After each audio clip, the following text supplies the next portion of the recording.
Assalamualaikum warahmatullahi wabarakatuh.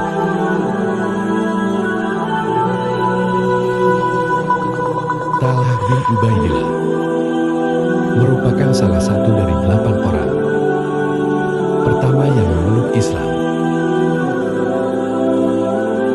Dan beliau adalah salah satu sahabat Nabi Muhammad Sallallahu Alaihi Wasallam dengan perjalanan hidup yang penuh perjuangan. Dan beliau persembahkan untuk Islam, sehingga akan menjadi hal baik jika kita meneladani sifat mulia yang dimilikinya.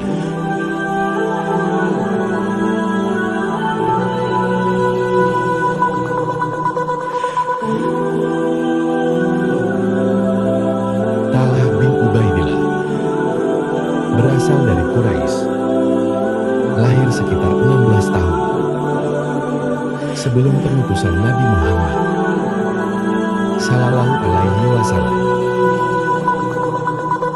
Beliau seorang pemuda Quraisy yang memilih profesi sebagai saudagar. Meski masih muda, Talha punya kelebihan dalam strategi berdagang. Ia cerdik dan pintar, hingga dapat mengalahkan pedagang-pedagang lain yang lebih tua.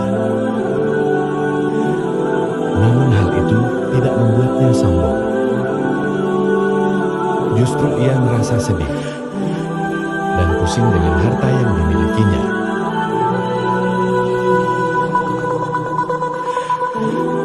Adapun kisah Talha bin Ubaidillah sampai akhirnya menjadi seorang muslim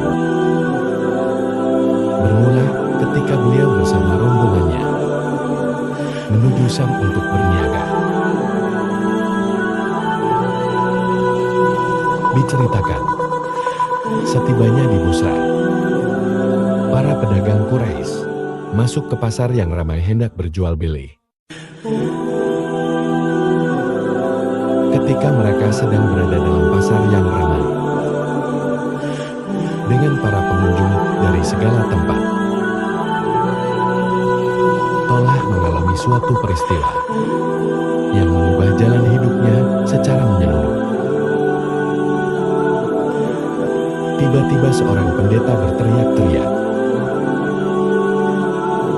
"Wahai para pedagang, adakah di antara tuan-tuan yang berasal dari kota Makkah?"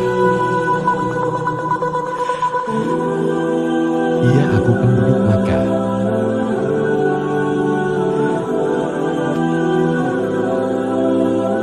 "Sudah munculkah orang di antara kalian? Orang bernama Ahmad?" tanya pendeta itu. "Ahmad yang mana?" tanya Talha radhiyallahu anhu. "Ahmad ibnu Abdullah bin Abdul Muthalib. Bulan ini dia pasti muncul. Dia adalah penutup para nabi. Dan dia akan keluar, yakni hijrah, dan mengungsi dari negerimu tanah haram, pindah ke negeri berbatu-batu hitam, banyak pohon kurma, negeri yang subur makmur, memancarkan air dan garam. Sebaiknya Anda segera menemuinya, wahai pemuda." Kata pendeta itu menjelaskan. Ucapan pendeta itu begitu membekas di hati Talha bin Ubaidillah, hingga tanpa menghiraukan kafilah dagang di pasar, ia langsung pulang ke Makkah. Setibanya di Makkah, ia langsung bertanya kepada keluarganya, "Ada peristiwa apa sepeninggalanku?" Muhammad bin Abdullah mengatakan dirinya sebagai nabi dan putra Abu Quhafa, yakni Abu Bakar As-Siddiq, percaya dan mengikuti apa yang dikatakannya. Jawab mereka, rupanya Thalhah bin Ubaidillah mengenal sosok Abu Bakar, bahkan berteman baik dengannya, karena beliau adalah ahli sejarah Quraisy yang dikenal sebagai seorang yang lapang dada, penyayang dan lemah lembut. Tanpa pikir panjang, Thalhah bin Ubaidillah langsung mencari Abu Bakar As-Siddiq. Dan setelah bertemu dengan Abu Bakar, Thalhah bertanya, benarkah Muhammad bin Abdullah telah menjadi nabi dan engkau mengikutinya? Benar, jawab Abu Bakar As-Siddiq radhiyallahu anhu.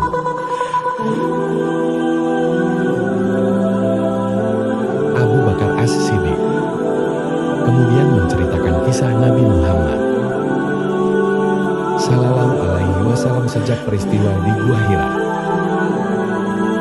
sampai turunnya ayat pertama. Usai Abu Bakar As-Siddiq bercerita, Thalhah bin Ubaidillah ganti bercerita tentang pertemuannya dengan pendeta Busa. Abu Bakar As-Siddiq tercengang. Lalu Abu Bakar berkata, marilah kita pergi menemui Rasulullah Muhammad Sallallahu Alaihi Wasallam. Ceritakan kepadanya peristiwa yang engkau alami dengan pendeta di Busra. Dan dengarlah pula apa yang dikatakan Rasulullah Sallallahu Alaihi Wasallam tentang agama yang dibawanya, supaya engkau tahu dan mengikutinya tanpa harus menunggu lama.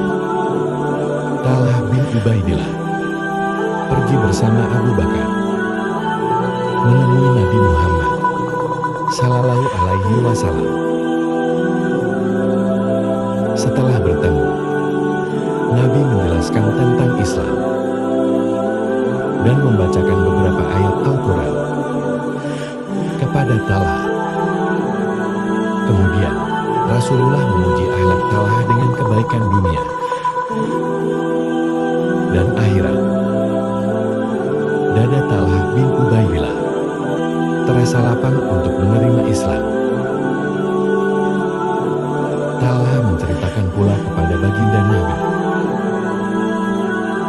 pertemuannya dengan pendeta di Busra. Rasulullah Sallallahu Alaihi Wasallam sangat gembira mendengar cerita dari Thalhah, sehingga kegembiraan itu terpancar jelas dari wajah Rasulullah Sallallahu Alaihi Wasallam. Setelah melihat Allah dan sifat-sifat mulia kekasih Allah, yakni Rasulullah Sallallahu Alaihi Wasallam,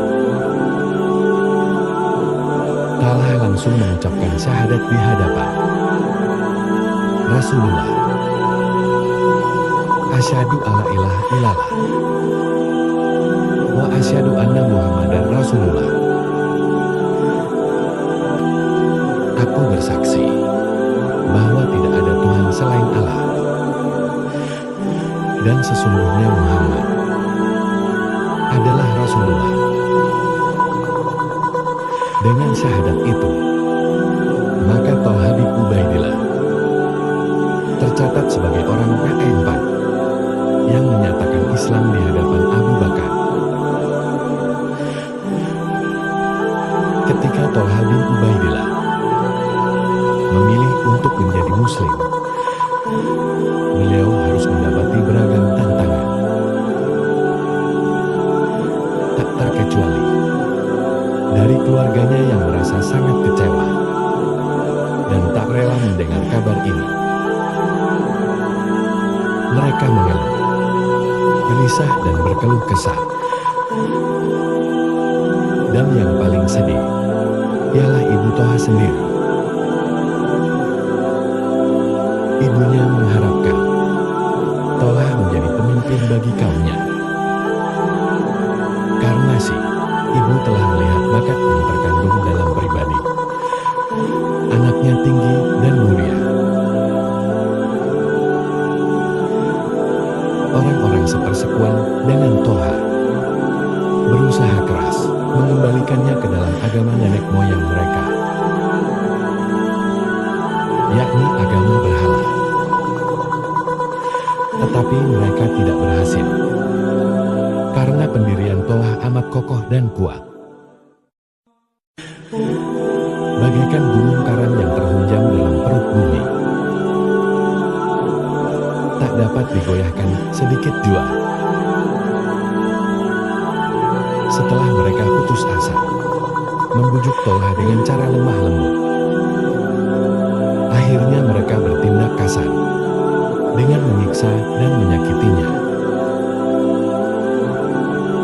Siksaan demi siksaan mulai mendarat tubuh anak muda yang santun itu. Tak terkecuali ibu kandungnya sendiri. Sebagaimana yang telah diceritakan oleh Mas'un bin Horas. Pada suatu hari, ketika aku sahih antara Safa dan Marwah, aku melihat sekelompok orang menggiring seorang pemuda dengan tangan terbelenggu ke kubunya. Orang banyak itu berlari-lari di belakang pemuda tersebut sambil mendorongnya, mengecut dan memukuli kepalanya. Bersama orang banyak itu terdapat seorang wanita lanjut usia, meneriaki si pemuda dengan caci makian. Aku bertanya, mengapa pemuda itu? Mereka menjawab, pemuda itu Talha bin Ubaidillah. Dia keluar dari kepercayaan nenek moyang, lalu mengikuti Muhammad, anak Bani Hashim. Aku kembali bertanya, siapa wanita tua itu? Hasabah binti Al-Hadrami, ibu kandung pemuda itu. Jawab mereka. Kemudian Naufal bin Qali, yang dijuluki sebagai Asadul Quraisy, yakni singa Quraisy, berdiri di hadapan Toha dan mengikatnya dengan tali. Kemudian diikatnya pula Abu Bakar As-Siddiq radhiyallahu anhu. Sesudah itu, kedua-duanya disatukannya, lalu diserahkannya kepada para jagoan dan tukang pukul kota, maka untuk disiksa sesuka hati mereka. Maka sejak itu, Toha dan Abu Bakar digelari Al-Qarinain, yakni sepasang sahabat yang terikat. Hari demi hari berjalan terus. Satu peristiwa dan peristiwa yang lain sambung menyambung. Talha bin Ubaidillah semakin hari semakin dewasa. Cobaan-cobaan yang dialaminya karena mempertaruhkan agama Allah dan Rasul-Nya tambah meningkat dan semakin besar pula. Tetapi bakti dan perjuangan Talha untuk menegakkan agama Islam dan membela kaum muslimin semakin tumbuh dan tambah meluas, sehingga kaum muslimin menggelarinya Aisyahidul Hayy, yakni syahid yang hidup. dan Rasulullah menjulukinya dengan Tolha al-Hayy, yakni Tolha yang baik, atau Talha al-Jad, Talha yang pemurah, dan Talha al-Fayya, Talha yang dermawan. Setiap nama julukan itu mempunyai latar belakang kisah sendiri-sendiri, yang masing-masing tidak kalah penting dari yang lain. Adapun nama julukan Aisyah, Dulha yakni syahid yang hidup, diperolehnya dalam perang Uhud. Bila diingatkan tentang perang Uhud, Abu Bakar radhiyallahu anhu selalu teringat pada Talha bin Ubaidillah radhiyallahu anhu. Beliau berkata, perang Uhud adalah harinya Talha radhiyallahu anhu. Dan inilah kisah Talha bin Ubaidillah yang mendapatkan julukan sang mata, elang dari perang Uhud, dan juga dijuluki sebagai Aisyahidul Hayy, yakni syahid yang hidup. Diceritakan, ketika tentara Muslim berdesak mundur, dan Rasulullah Shallallahu Alaihi Wasallam dalam bahaya akibat ketidakdisiplinan pemanah-pemanah dalam menjaga pos-pos di bukit. Di saat itu, pasukan musyrikin bagai kesetangan merasak maju untuk melumat tentara Muslim dan juga Rasulullah Shallallahu Alaihi Wasallam. Tetapi kaum muslimin dengan sekuat tenaga melindungi Rasulullah Shallallahu Alaihi Wasallam, melindungi dengan tubuhnya, dengan daya upaya. Mereka rela terkena sabetan, tikaman pedang dan anak panah. Tombak dan panah menghujam mereka, tetapi mereka tetap bertahan melawan kemusyrikan. Quraisy, salah satu di antara mujahid yang melindungi Nabi, adalah Tolha radhiyallahu anhu.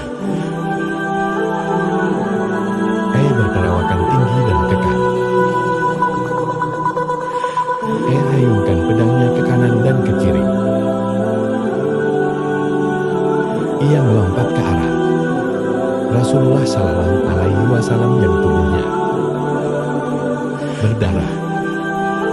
Dipeluknya Rasulullah dengan tangan kiri dan dadanya, sementara pedang yang ada di tangan kanannya ia hayungkan ke arah lawan yang mengelilinginya,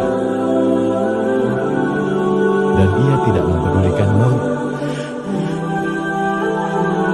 Alhamdulillah, Rasulullah Shallallahu Alaihi Wasallam pun selamat.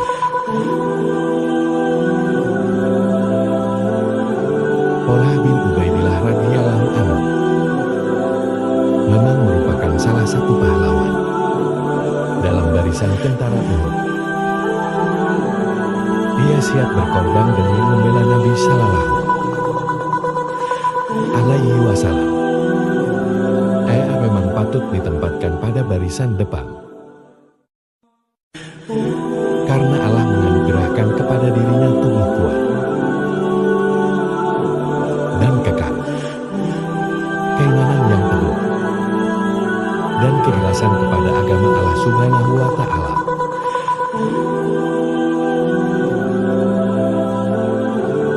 Dalam perang itu, Rasulullah mengalami patah tarik, kening dan bibirnya terluka, sehingga darah meluncur di muka Rasulullah. Karena itu Talha menerkam musuhnya dan menghalau mereka sekuat tenaga, supaya mereka tidak dapat menghampiri Rasulullah Shallallahu Alaihi Wasallam. ke dekat Rasulullah. Lalu dinaikkannya Nabi sedikit ke bukit. Dan saat Rasulullah Shallallahu Alaihi Wasallam ingin dinaikkan ke sebuah batu, Rasulullah sempat tergelincir 3 kali. Dengan tubuh yang berlumuran darah, telah membukukan badannya seraya berkata, "Ya Rasulullah, naiklah ke atas batu, iti'u dengan badanku sebagai tumpuannya." Rasulullah pun naik, seraya meneteskan air mata. Sesudah itu, Talha bin Ubaidillah kembali menyerang musuh, sehingga ia berhasil menyingkirkan mereka dari Rasulullah Shallallahu Alaihi Wasallam. Abu Bakar berkata, "Saya dan Abu Ubaidah bin Jarrah ketika sedang berada agak jauh dari Rasulullah. Setelah kami tiba untuk membantu baginda, Nabi berkata, 'Tinggalkan aku, bantulah Tolha, kawan kalian.' Kami dapati Tolha berlumuran darah yang mengalir dari seluruh tubuhnya. Di tubuhnya terdapat 79 luka, bekas tebasan pedang atau tusukan lembing dan lemparan panah. Pergelangan tangannya putus sebelah, dan dia terbaring di tanah dalam keadaan pingsan." Begitulah kisahnya, sehingga Tolha dijuluki Aisyahidul Hayy, yakni syahid yang hidup. Dan sejak peristiwa Uhud itu juga telah mendapat julukan sang mata elang dari Uhud.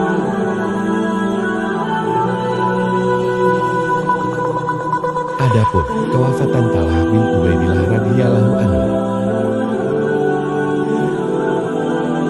sewaktu terjadi perang Jamal, Talha berada di pihak lain bertemu dengan Sayyidina Ali radhiyallahu anhu, dan Sayyidina Ali memperingatkan agar beliau mundur ke barisan paling belakang. Akan tetapi, sebuah panah mengenai betisnya, maka beliau segera dipindahkan ke Basrah. Dan tidak berapa lama kemudian, karena lukanya yang cukup dalam, beliau pun wafat. Talha bin Ubaidillah wafat pada usia 60 tahun dan dimakamkan di suatu tempat dekat padang rumput di Basrah. Rasulullah pernah berkata kepada para sahabat radhiyallahu anhu, "Orang ini termasuk yang gugup, dan barang siapa senang melihat seorang syahid berjalan di atas bumi, maka lihatlah Tolha." Hal itu juga dikatakan Allah Subhanahu wa Ta'ala dalam firman-Nya, "Di antara orang-orang mukmin itu ada orang-orang yang menepati apa yang telah mereka janjikan kepada Allah, maka di antara mereka ada yang gugup, dan di antara mereka ada pula yang menunggu-nunggu, dan mereka sedikit pun tidak merubah janjinya." Quran Surat Al-Ahzab ayat 23.